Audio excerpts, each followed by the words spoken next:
जिसमें गुरु अपने शिष्य के ऊपर अपनी शक्ति का प्रक्षेपण करता है और उसकी बुद्धि बदल जाती है, उसका चिंतन बदल जाता है। सामान्य गुरु प्राचीन काल में ऐसी शक्ति रखते थे, पर भगवान श्री कृष्ण तो कृष्णम वंदे जगत गुरु, तो भगवान श्री कृष्ण तो जगत गुरु। अगर वो चाहते तो अर्जुन के शीश पर हाथ रख देते और उसको वो सब ज्ञान हो जाता जो गीता से प्राप्त हुआ है।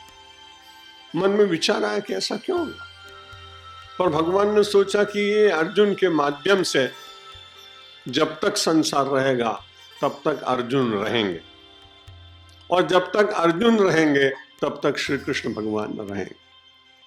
इसलिए भगवान श्री कृष्ण अपने अस्तित्व के रक्षण के लिए और भगवान श्री कृष्ण अर्जुन जैसे साधकों का संरक्षण करने के लिए शक्तिपात के द्वारा ज्ञान नहीं देते, वाणी के द्वारा देते हैं और उस अमृत को प्रदान करते हैं। लेकिन निश्चित रूप से ज्ञान तो बड़ा अद्भुत है। आश्चर्यवत पश्यते कश्चनैनम, आश्चर्यवच्चैनम अन्य शृणोति। बहुत सारे लोग इसको आश्चर्यवत पश्यति कश्चनैनम, इस आत्म तत्व को, इस परमात्मा तत्व को, इस गीता के चिंतन को कोई आश्चर्य के रूप में देखते हैं।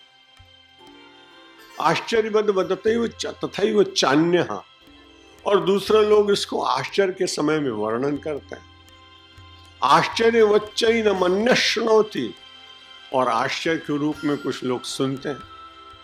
और श्रुत्वा पेनम चैव न वेद कश्चित्, बड़ी गहरी बात है, बहुत मूल्यवान बात है। कुछ लोग तो इसको आश्चर्य की बात देखते हैं, क्योंकि जिन्होंने कभी भी आध्यात्मिक वातावरण का दर्शन न किया हो, तो उन लोगों को, आप जितने लोग आ रहे हैं और इनमें आप बहुत सारे सुपठित लोग, बहुत सारे बड़े अच्छे पदों पर रहे हुए लोग हैं, कुछ लोग पदों पर हैं, पर जिन्होंने कभी इस प्रकार का दृश्य नहीं देखा, वो मन में विचार करते होंगे कैसे लोग, उनको आश्चर्य लग रहा होगा। तो आश्चर्यवत पश्यति, कुछ लोग आश्चर्य से अध्यात्म को देखते हैं, और उसके बाद कुछ लोग उसको आश्चर्य की तरह से सुनते हैं, कुछ लोग उसमें आश्चर्य के रूप से उसका वर्णन करते हैं। भगवान श्री कृष्ण कहते हैं ये सब बड़ा आश्चर्य है कि श्रुत्वा पेनम न वेद कश्चित्। सबसे बड़ा आश्चर्य है कि सुनने के बाद भी कोई कश्चित, जो आप कई दिन पहले सुन चुके हैं, किसी किसी के ऊपर यह संपूर्ण ज्ञान का अवतरण होता है। लौकिक दृष्टि से हम सब लोग बात करें, जिसने कभी अध्यात्म का चिंतन न किया हो, उससे आप कहेंगे भाई आश्चर्य क्या है, तो वो बताएगा ताजमहल, चीन की दीवार, दुनिया के जो 7 आश्चर्य हैं उनका ही वर्णन करेगा। अध्यात्म कहता है आत्म तत्व ही सबसे बड़ा आश्चर्य है, कि जहां एक साधारण सा जीव धीरे धीरे अपने को ब्रह्म अनुभव करने लगता है, अपनी सृष्टा में और अपने में कोई अंतर मानता नहीं, यह धीरे धीरे साधना की दृष्टि व्यक्ति के भीतर जग जाती। पहले तो हम सब लोग छोटे छोटे वर्तुलों में, छोटी छोटी सीमाओं में जीते हैं, पर धीरे धीरे जैसे जैसे चिंतन बढ़ता जाता है, वैसे ही व्यक्ति की जाति छूटती है, व्यक्ति का नाम छूटता है, व्यक्ति का देश छूटता है, व्यक्ति का काल छूटता है, व्यक्ति की परिच्छिन्नता छूटती है, व्यक्ति की सीमा छूटती है, और फिर वो जिधर देखता है उधर उसको अपना ही स्वरूप दिखाई पड़ता है। एक सामान्य जीव को संसार में सर्वत्र अपने दर्शन करने की और करा देने की क्षमता ये श्रीमद् भगवत गीता जैसे पवित्र शास्त्र में। इसलिए भगवान ने कहा कि सारे संसार में जितना कुछ है, बीजम माम सर्वभूतानाम विद्धि पार्थ सनातनम बुद्धिर्बुद्धिमतामस्मि तेजस तेजस्विना वहाम। पिछले श्लोक की चर्चा नहीं करेंगे क्योंकि समय थोड़ा है और अध्याय को पूर्णता की ओर ले जाना है। भगवान ने कहा सारे संसार में बीज रूप से मैं विराजमान। ये बड़ी विचित्र बात है कि जब खेत में कोई किसान बीज को बोता है तो बीज नष्ट हो जाता है और अपने को समाप्त करने के बाद ही वो अपनी सत्ता को प्रारंभ करता है। उर्दू के कवि ने कहा भी है कि कोई मिटा दे अपनी हस्ती को, अगर कुछ मर्तबा चाहे कि दाना खाक में मिलकर गुले गुलजार होता है। वो दाना जब खाक में मिल जाता है, मिट्टी में मिल जाता है, तो उसमें से अंकुर फूटता है। यहां बड़ी विचित्र बात है कि सारे संसार के प्रत्येक तत्व में बीज रूप से परमात्मा विराजमान, लेकिन परमात्मा सबको जन्म देने के बाद खेत का दाना, वृक्ष का बीज ये नष्ट हो जाते हैं, पर परमात्मा सबके भीतर फिर भी बीज के रूप में, सत्ता के रूप में निश्चित रूप से निवास करता है। इसलिए भगवान कहते हैं बीजम माम सर्वभूतानां। हिंदुओं का ग्रंथ है, सनातनियों का ग्रंथ है गीता, भारतीयों का ग्रंथ है, आर्यों का ग्रंथ है, लेकिन भगवान श्री कृष्ण की उदारता देखिए, क्योंकि गीता को जाना था दूसरे देशों में। प्रभुपाद भक्तिवेदांत स्वामी जी महाराज को मैं प्रणाम करता हूं कि जिन्होंने अपने कृष्ण कॉन्शियस आंदोलन के द्वारा संसार में सब जगह श्रीमद् भगवद गीता का प्रचार किया। मैं शिकागो एयरपोर्ट पर था, एक कृष्ण भक्त उनका बार बार गीता लेकर के, और जो लोग जिन्होंने गीता देखी नहीं उनके पास जाकर नम्रता पूर्वक कहता था, this is nectar, keep this book in your briefcase and you will not meet any accident in your life। American था लड़का, तिलक लगाए हुए, यात्रियों से जाकर कहता कि ये अमृत है, अमृत, ये पुस्तक नहीं है, ये अमृत। अगर आपने इसको अपने ब्रीफकेस में रखा तो आपको कभी दुर्घटना नहीं होगी। वो उसको डांट देता, चला जाता। मैं दृश्य देख रहा था। थोड़ी देर के बाद वही व्यक्ति फिर से, जब वो किसी काउंटर पर कुछ देख रहा था, फिर नम्रता पूर्वक हरे कृष्ण कह के उसने अगेन ही रिपीटेड द सेम सेंटेंस। उसने फिर से वही वाक्य उसको कहा, this is only if you will pay $10 then you will get nectar. अगर आप केवल $10 देते तो आपको अमृत मिल रहा है। वो गुस्सा होकर उस आदमी ने उसको $10 दिए। उसने बड़े प्रेम से उसके ब्रीफ केस में श्रीमद् भगवद गीता रख दी। तब मुझे याद आया कि भगवान ने कहा बीजम माम सर्वभूतानां। अगर केवल हिंदू शब्द का प्रयोग करते तो हिंदुओं के हृदय में रहते, लेकिन हिंदू संस्कृति की यही तो विशेषता है कि हमारा चिंतन इतना विशाल है कि हम सारे संसार को देखते हैं। इसलिए यहाँ के सबसे पहले विचारक ने वसुधैव कुटुंबकम शब्द कहा। Whole the universe is our family, सारा संसार अपना परिवार है। इस प्रकार का उदार चिंतन यदि कहीं मिलता है तो अपनी भारतीय संस्कृति में मिलता है। और यह बात भगवान श्री कृष्ण के इस छोटे से वाक्य से समर्थित होती है, बीजम माम सर्वभूतानां। संसार के समस्त प्राणियों में मैं ही निवास कर रहा हूं। अगर कभी आप भरोच गए हो, आपने वो बड़ का झाड़ देखा होगा। कभी आप कलकत्ता गए हो तो आपने बोटेनिकल गार्डन में वो बहुत बड़ा विशाल वटवृक्ष देखा होगा। मैं कलकत्ता में जब प्रवचन करने गया, आप कोलकाता बोलते हैं, आदत पड़ी है कलकत्ता बोलने की, तो जब कोलकाता गए तो वहां प्रवचन करने के बाद मुझे लगा कि उस वटवृक्ष का दर्शन करके जिसकी इतनी महिमा, कई कई हजार लोग वहां बैठ करके और पिकनिक का आनंद लेते हैं, छाया का सुख लेते हैं।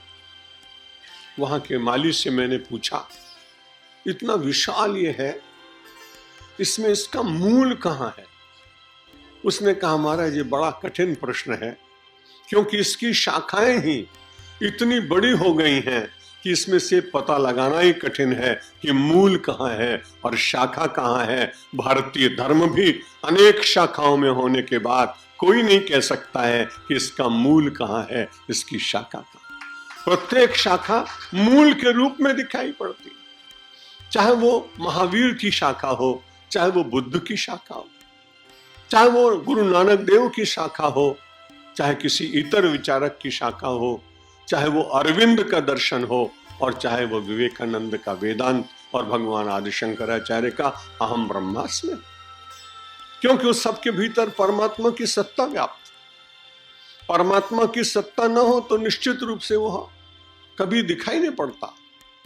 मैं बहुत देर तक उस वृक्ष के नीचे बैठा रहा, सोचता रहा कि एक छोटा सा बीज जो पहला बटवृक्ष का वहां झाड़ बना होगा, वो किसी व्यक्ति के द्वारा रोपा नहीं गया। ये भी बड़ी विचित्र बात। कोई पक्षी उड़ता उड़ता आया और उड़ने में भी उसकी कोई धारणा नहीं है, कोई उसका संकल्प नहीं, कोई उसका विचार नहीं, उस बीज को डालने में भी उसकी कोई क्षमता नहीं है, बल्कि बड़ी अशुचि पूर्वक वो बीज डाला गया उस पक्षी के द्वारा। लेकिन उसमें से इतना बड़ा वृक्ष तैयार हो गया कि जिसके नीचे लाखों हजारों लोग बैठते हैं, और कितने वर्ष पुराना है वो भी बड़ा कठिन है कहना। मेरा निवेदन ये था कि पक्षी के अशुचि के भीतर एक छोटा सा बीज डालकर वटवृक्ष करने का निर्माण कराना, ये केवल परमात्मा का ही काम हो सकता है। इसलिए भगवान कहते हैं बीजम माम सर्वभूतानाम। संसार में प्रत्येक वस्तु के भीतर, प्रत्येक प्राणी के भीतर वह बीज रूप से विराजमान। कई लोग प्रश्न करते हैं कि जब सब में विराजमान है तो परमात्मा का स्वरूप तो बिल्कुल सरल होना चाहिए, लेकिन जब सांप के भीतर विराजमान है तो डसता है, सिंह के ऊपर विराजमान है तो झपट्टा मारता है, अन्य पशुओं के भीतर है तो उसे हिंसा करता है, तब परमात्मा ऐसा कैसे हो सकता है? कुछ तार्किक लोग ऐसा प्रश्न करते हैं। तो परमात्मा ने कहा कि ये संसार की विविधता को जीवित रखने के लिए परमेश्वर ने ही अपने उसी बीज के द्वारा इस सारे संसार को बहुत आनंदमय रखने के लिए, और कभी कभी उनका भी महत्व है जिनका मैंने नाम लिया, वे भी इस सृष्टि में कहीं ना कहीं अपना उपयोग रखते हैं जिसको हम और आप नहीं जानते। हमारे यहाँ उत्तर प्रदेश में आजकल श्रावण का महीना चल रहा है। भारत माता मंदिर के सामने कई छोटे छोटे लोग और बीन बजाते हैं और अपनी छाबड़ी में से नाग देवता का दर्शन कराते हैं। अब जिसने मुझे पूछा था कि नाग को भगवान ने क्यों बनाया, मैंने कहा भगवान की इच्छा में कुछ लोगों का अनएम्प्लॉयमेंट मिटाने की इच्छा रही होगी, और इसलिए उनको काम देने के लिए उस परमात्मा ने इस नाग का भी निर्माण किया। नाग पंचमी के दिन भारतीय संस्कृति की विशालता का दर्शन कराने के लिए मानो भगवान ने नाग देवता का निर्माण किया होगा, क्योंकि हमारे देश की बहनें, उन दिनों में मैं आदिवासी क्षेत्र में कहीं प्रवचन कर रहा था झाबुआ जिले में, और अचानक उस दिन नाग पंचमी का दिन आ गया। मैं एक पर्णकुटी के सामने खड़ा हुआ, मैंने देखा एक फटे से कपड़े, बड़ा सादा सा जीवन, एक बूढ़ी माता गाय का गोबर लेके और अपने आंगन के सामने लीप रही थी। मैंने उससे पूछा कोई आने वाला है क्या आज आपके यहाँ? उसने बोला बाबा आपको पता नहीं, आज तो नाग पंचमी, आज नाग देवता आएंगे। अभी मैं मिट्टी का प्याला रखूंगी और उस पवाले में दूध डालूंगी, फिर भगवान से प्रार्थना करूंगी कि शंकर जी महाराज आपके दर्शन तो हो नहीं सकते, कैलाश से आप उतर कर आ नहीं सकते, तो अपने पार्षद को तो भेजो, कम से कम मुझ गरीब के घर के द्वार पर रखा हुआ ये दुग्ध पान करके वो चला जाए। मैंने कहा आपको विश्वास है कि वो आएगा? बोले हाँ जरूर आएगा। सचमुच में उस वृद्ध माता की श्रद्धा और विश्वास को देखकर विस्मय में पड़ गया। मुझे फिर से उसके यहाँ जाने की इच्छा हुई, तो मैं प्रातःकाल फिर दूर अपनी गाड़ी खड़ी करके उस माता के पास गया। उसने कहा आप आए हैं, देखिए मेरा प्याला देखिए। उसमें दूध नहीं था। मैंने कहा क्या हुआ? बोले मैं दूर खड़ी देख रही थी, नाग देवता आ गए थे और उन्होंने यह दुग्ध पान किया था। जिस संस्कृति में नाग को भी दूध पिलाते हो, उस संस्कृति का व्यक्ति किसी को मारता नहीं, वो हिंसक होता नहीं। इसलिए हम जितने सेकुलर हैं उतनी दुनिया में कोई सेकुलर हो ही नहीं सकता, लेकिन उसकी व्याख्या होनी चाहिए। उसका इंटरप्रिटेशन होना चाहिए, उसकी व्याख्या इतनी उदार होनी चाहिए जिससे किसी को डर न लगे। भगवान श्री कृष्ण कहते हैं बीजम माम सर्वभूतानाम, संसार में सबके भीतर में ही किसी की प्रज्ञा में बैठे हुए हैं, किसी की कृति में बैठे हुए, किसी की आकृति में बैठे हुए, किसी की वाणी में बैठे हुए हैं, किसी के नूपुरों में विराजमान हैं, और किसी के सितार में हैं, और किसी के संतूर में हैं, और किसी के तबले में बैठे हुए हैं। वही तो बैठे हैं, नहीं तो संसार में कौन किसको प्रसन्न कर सकता है। रविशंकर जी के साथ मेरा प्रवचन हुआ लंदन में YMCA हॉल में। पंडित जी की मैंने सितार सुना, मैं झूम झूम के उनकी उंगलियों को देख रहा था। मैंने पंडित जी से कहा कि पंडित जी आपका सितार सुन के मेरे मन में बड़ा हीन भाव जागा कि मैं जंगलों में बहुत दिन तक रहा ब्रह्मचारी जीवन में, मैं भी अगर सितार बजाना सीख लेता तो कितना अच्छा होता। आपका सितार सीखने के बाद सितार वादक बनने की इच्छा हुई। उसके बाद मेरा प्रवचन हुआ था, पंडित जी ने बड़े प्रेम से सुना था मुझको। उन्होंने कहा मैं भी एक बात बताऊं, मैं काशी में बहुत दिन रहा। काशी में रहने के बाद मेरा मन होता मैं भी प्रवचन करना सीख लूं। जब आप प्रवचन कर रहे थे तब मैं सोच रहा था कि मैं प्रवचनकार होता तो कितनी अच्छी बात। बाह्य दृष्टि से आप देखें तो संसार में कोई पूर्ण नहीं, ये अपूर्णता ही परमात्मा की ओर ले जाती है यदि उसको ये याद रहे कि जहां जहां कुछ ठीक है वो मेरा नहीं है। बीजम माम सर्वभूतानाम विद्धि पार्थ सनातनम, और ये सनातन सत्य है। ये जो बीज परमात्मा का है, मूल जो है परमात्मा का, वो सनातन है, अनादि। हम अपने धर्म को भी सनातन धर्म कहते हैं, और भारतीय चिंतन और श्रीमद् भगवद गीता के विचार, उपनिषद का दर्शन, ये सब कुछ अनादि और सनातन चलता चला आया, परंपरा से प्राप्त। किसी ने किसी को दिया, किसी ने किसी को दिया, और वो कभी कभी विलुप्त हो जाता है। तब उसको जागृत करने के लिए कुछ महापुरुष विशेष शक्ति लेकर आते। जब वो ज्ञान धीरे धीरे मिटने लगा तो भगवान शंकराचार्य ने उसके ऊपर भाष्य किए, पूरे देश में घूम घूम कर उसके तत्व को बताया, विद्धि पार्थ सनातनम। और उन्होंने कहा कि जहां भी तुम देखोगे वहां तुमको यही दिखाई पड़ेगा, बुद्धिर बुद्धिमताम अस्मि तेजस तेजस्वी नाम। जो तेजस्वी लोग हैं उनमें तेज के रूप में परमात्मा विराजमान, और जो बुद्धिमान व्यक्ति हैं उनमें भी भगवान ही विराजमान।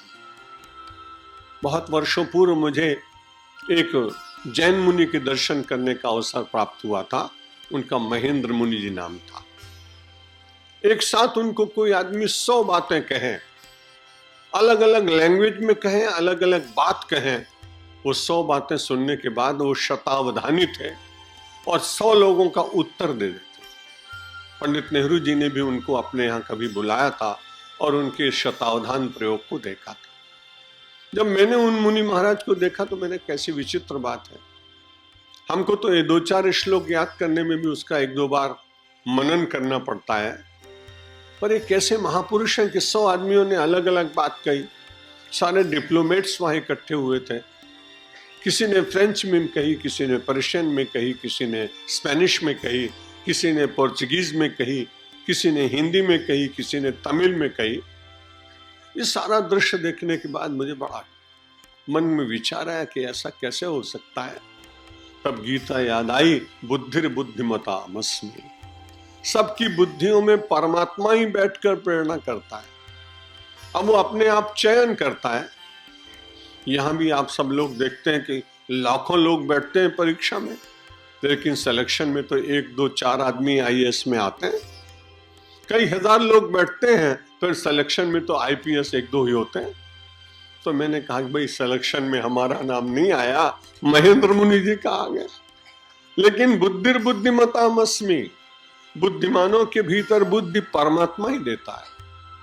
यदि कोई बुद्धिमान ऐसा मानने लगे कि ये बुद्धि मेरी है, तो मैं सोचता हूं वो बुद्धिमान है ही नहीं। हमारे हिंदी में एक बहुत बड़े विद्वान हो गए हैं, गुजराती लोगों को नहीं मालूम होगा, राहुल सांकृत्या, और बहुत ग्रंथ लिखे और बड़े परिव्राजक थे। बहुत अच्छे वक्ता भी थे, जीवन में कई धर्म भी बदले थे और अंत में मैं बौद्ध हो गए। उनको भी मुझे सुनने का अवसर मिला था। बाद में उन्होंने अपना साधु जीवन छोड़कर एक भद्र महिला के साथ उन्होंने विवाह किया। कमला सांकृत्यायन उनका नाम था। जब राहुल सांकृत्यायन को अचानक बीमारी हुई, स्वाभाविक रूप से इतने बड़े विद्वान को मिलने के लिए मन में इच्छा ही हुई, क्योंकि एक बार पहले उनको मिल चुका था। जब उनको मिलने के लिए गया तो उनकी पत्नी ने कहा कि इनको वर्णमाला भी ज्ञात नहीं। अभी आप अक्षर लिखें तो ये आ और का भी नहीं पहचान सकते। आप आए हैं तो आपको भी पहचान नहीं रहे हैं। ये बड़ी कठिनाई में हम सब पड़ गए हैं। मैंने कहा देखो, जब भगवान बुद्धि देता है तो शतावधानी बना देता है, और जब भगवान बुद्धि लेता है तो उसको वर्णमाला भी याद नहीं रहती। इसलिए मानना पड़े कि बुद्धिर्बुद्धिमतामस्मि, जहां जहां भी श्रेष्ठ बुद्धि है वो कहीं न कहीं परमात्मा के द्वारा शक्ति दी हुई। उस शक्ति को जो लोग अपना मानते हैं वहां तक तो ठीक, लेकिन कुछ लोग तो ऐसे होते हैं कि अपनी बुद्धि के सामने दूसरे की बुद्धि को मानते ही नहीं। और जब इस प्रकार का समाज में वातावरण बनता है तब बहुत ही आपस में संघर्ष हो जाता है। इसलिए जब बुद्धि परमात्मा की सबको दी हुई है, तब हमें बौद्धिक दृष्टि से श्रेष्ठ होने पर भी जो सामान्य बुद्धि वाले लोग हैं उनका भी अनादर नहीं करना चाहिए। क्यों नहीं करना चाहिए? कि वो सामान्य बुद्धि भी तो परमात्मा ने उसको दी, और यदि परमात्मा बुद्धि निश्चित रूप से देता है। हमारे यहाँ बोपदेव नाम के एक बड़े विद्वान महापुरुष हो गए, गुरुकुल में पढ़ने के लिए गए, बहुत प्रयत्न किया, व्याकरण के बड़ पंडित बाद में हुए, लेकिन पहले उनको कुछ पढ़ना आता नहीं था। गुरुदेव ने कहा तुम कुछ पढ़ नहीं सकोगे, गौशाला का काम करो। गौशाला का काम करने लगे। गौशाला का काम करने के बाद एक दिन मन में ऐसा हुआ कि अब मुझे तो कुछ विद्या आएगी नहीं, इसलिए अब सामान्य जीवन जीने के लिए गुरुकुल छोड़ देना चाहिए। विदा लेकर चले गए। रास्ते में जाते जाते एक गांव में उन्होंने कुछ महिलाओं को देखा जो कुएं में से पानी निकाल रही थी। उन दिनों में ये सब सिस्टम नहीं था, गांव में कुएं से पानी भरते थे लोग, और उसमें गरारी भी नहीं लगी थी लोहे की, एक पत्थर लगा हुआ था। चारों ओर 4 पत्थर थे। उन चारों पत्थरों में रस्सी डालकर बहनें पानी निकाल रही थी। अचानक बोपदेव ने देखा पत्थर कितना कठोर है और इसमें निशान बने हुए हैं। उन बहनों से उसने पूछा पत्थर इतना कठोर है, इसमें निशान बन गए, कितना चिकना हो गया।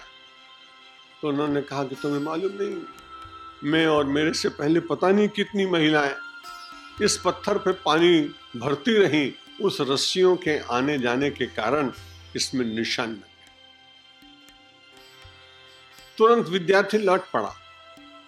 लौटने के बाद अपने गुरु के पास आया। उसने कहा मैं विद्या पढ़ूंगा, मुझे थोड़ी सी बुद्धि मिल गई। कहां से मिली? एक पनघट में से मिली। कौन बन गए तुम्हारी गुरु? वो गांव की साधारण पढ़ी लिखी अनपढ़ बहन है। तो तुम्हें कैसे क्या होगा? उसने कहा नहीं, मुझे एक चेतना मिली, एक बीज आया मन में विचार का कि करत करत अभ्यास के जड़मत होत सुजान, रसरी आवत जातते पत्थर पड़त निशा। उस दौड़नी के आने से, रस्सी के चलने से यदि प्रस्तर में निशान बन गया तो मुझे निश्चित रूप से अब बुद्धि प्राप्त होगी। परमात्मा उस बुद्धि के ऊपर पड़े हुए आवरण को भी दूर कर देता है यदि साधना बलवती होती है।